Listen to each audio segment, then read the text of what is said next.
அதிசயங்கள் செய்கிறவர் நம் அருகில் இருக்கிறார்.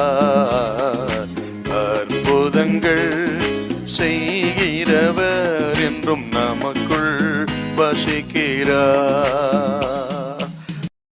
யோவான் 20ஆம் அதிகாரம் 4-7 வரலும் வாசிங்க.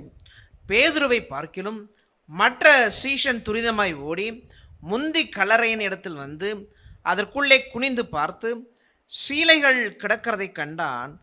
ஆனாலும் அவன் உள்ளே போகவில்லை. சீமோன் பேதுரு அவனுக்கு பின்னே வந்து கல்லறைக்குள்ளே பிரவேசித்து சீலைகள் கிடைக்கிறதையும் அவருடைய தலையில் சுற்றியிருந்த சீலை மற்ற சீலைகளுடனே வைத்திராமல் தனியே ஒரு இடத்திலே சுருட்டி வைத்திருக்கிறதையும் கண்டான்.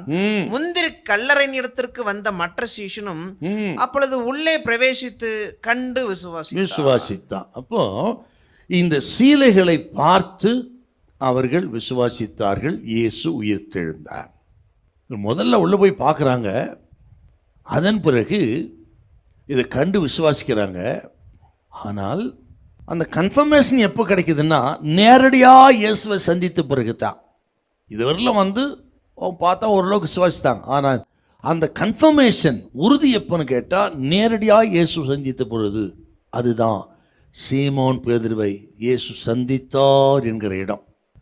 500 பேருக்கு அதிகமானவர்களை சந்தித்தார், தரிசனமானார். விசேஷமாக கேபாவுக்கு தரிசனமானார். அந்த தரிசனம் தான் சீமோன் பேதுரு வாழ்க்கையில் டோட்டலாக மாற்றிருச்சுங்க. சீமோன் பேதுரு விட்டுடல, விசுவாசிக்கக்கூடிய இருதயம் இல்லை, அவ்வளோதான். இன்று சீமோன் பேதுரு விட்டுடல.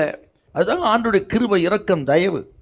நாம் யாரும் விசுவாசி வல்லவர்கள் அல்ல, ஆனால் நம்ம விசுவாசி பலப்படுத்துகிறார் பாருங்க. அருமையான கத்திரி பிள்ளைகளே, இதில் ஆண்டோடைய அன்பை நம்ம பார்க்கலாங்க, ஆண்டோடைய இரக்கத்தை நம்ம பார்க்கலாம். இவர்கள் பலகீனமான வந்து விட்டுட்டு போகல பாருங்க.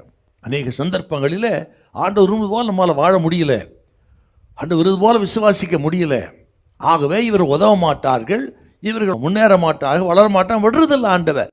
எப்படியாவது விசுவாசத்தை பலப்படுத்தி அவர்களை ஆசீர்வதித்து உயர்த்துவதிலே கர்த்தர் இருக்கிறார்னா இயேசு கிறிஸ்துவின் அன்பு, இரக்கம், தயவு ஆச்சரியமாக இருக்கிறதை இங்கே நம்ம பார்க்குறோம். நமக்கு அநேக சந்தர்ப்பங்களில் நமது வாழ்க்கையில் இப்படிப்பட்ட சோர்வுகள் வருகிறது.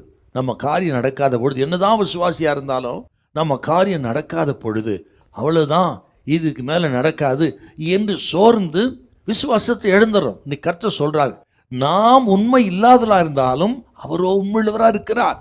நீங்கள் விசுவாசத்தை பலகீனமாக இருந்தாலும் பலகீனமானவர் என்று சொல்லி வெறுக்கிறவர் அல்ல, விட்டு விலகுவர் அல்ல, உதவ மாட்டேன் என்று சொல்லுகிறவர் அல்ல. உங்களை பலப்படுத்தி பலகீனத்தில் அவரது பலனை பூரணமாய் விளங்க பண்ணி தூக்கி எடுத்து கரை சேர்க்கிற தெய்வம் நமது ஆண்டவர் இயேசு. தளர்ந்து போனவர்கள், சோர்ந்து போனவர்கள் மறுபடி ஆண்டவரை நம்புங்க. கர்த்தர் உங்களை தூக்கி எடுப்பார். உங்களுக்கு நல்ல வாழ்க்கை உண்டு, பயப்படாதிருங்கள். ஹல்லேலூயா, ஹல்லேலூயா.